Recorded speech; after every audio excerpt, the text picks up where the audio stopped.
अलीगढ़ में लोकसभा चुनाव को लेकर द्वितीय चरण में चुनाव होने हैं। अलीगढ़ की अगर बात कही जाए तो आज नामांकन पत्र खरीदने का पहला दिन है, जिसको लेकर 15 प्रत्याशियों के द्वारा अब तक नामांकन पत्र खरीदे गए हैं, जिनमें भारतीय जनता पार्टी के सतीश कुमार गौतम और चौधरी विजेंद्र सिंह, समाजवादी पार्टी और कांग्रेस के गठबंधन के प्रत्याशी हैं, उनके द्वारा भी नामांकन पत्र खरीदा गया है।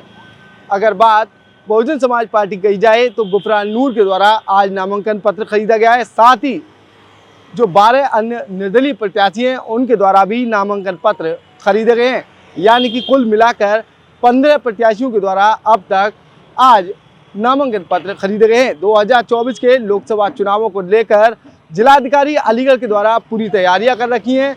जिलाधिकारी अलीगढ़ यानी कि कलेक्ट्रेट का ये वो गेट है जहां से प्रतिभागियों के द्वारा अंदर जाने के बाद पर्चे खरीदे गए हैं। 2024 के लोकसभा चुनावों को लेकर प्रशासन अलर्ट मोड पर नजर आ रहा है। अतिरिक्त सुरक्षा बल की तैनाती अलीगढ़ में कर दी गई है। सुरक्षा व्यवस्था के पुख्ता इंतजाम अलीगढ़ एसएसपी व डीएम अलीगढ़ के द्वारा किए गए हैं, जिससे चुनाव में किसी तरह का सेंध न लगाए जा सके। निष्पक्ष चुनाव की बात जिलाधिकारी अलीगढ़ विशाख जी के द्वारा कही गई है।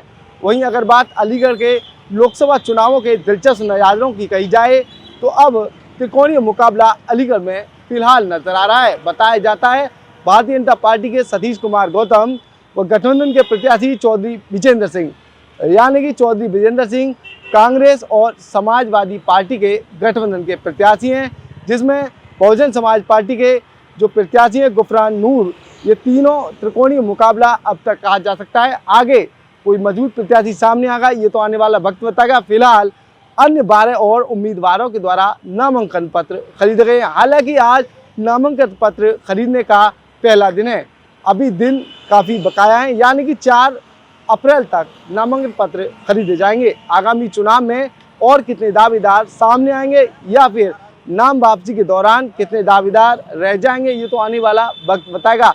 फिलहाल अलीगढ़ की अगर बात कही जाए तो प्रशासन अलर्ट मोड पर नजर आ रहा है। चप्पे चप्पे पर पुलिसकर्मी तैनात हैं। साथ ही सुरक्षा व्यवस्था के पुख्ता इंतजाम अलीगढ़ प्रशासन के द्वारा किए गए हैं।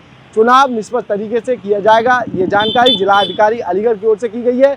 निष्पक्ष चुनाव कराने के लिए सोशल मीडिया पर पैनी नज़र अलीगढ़ जिलाधिकारी के द्वारा रखी जा रही है। बाकायदा एक कंट्रोल रूम गठित किया गया है। ऐप के माध्यम से जितने भी चुनाव चर्चा हैं या फिर सोशल मीडिया पर जो तमाम तरह की बातें वायरल करते हैं, ऐसे लोगों पर, संदिग्ध लोगों पर नज़र ऐप के माध्यम से रखी जाएगी।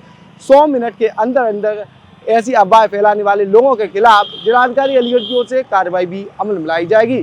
चुनाव को लेकर दिलचस्प नज़ारा अलीगढ़ का देखने को मिल रहा है। आगामी सल्तनत पर किसका कब्जा होगा, यानी कि लोकसभा चुनाव में जीत हासिल कौन करेगा, यह आने वाला वक्त बताएगा। फिलहाल एबीपी लाइव से खालिद अंसारी, अलीगढ़।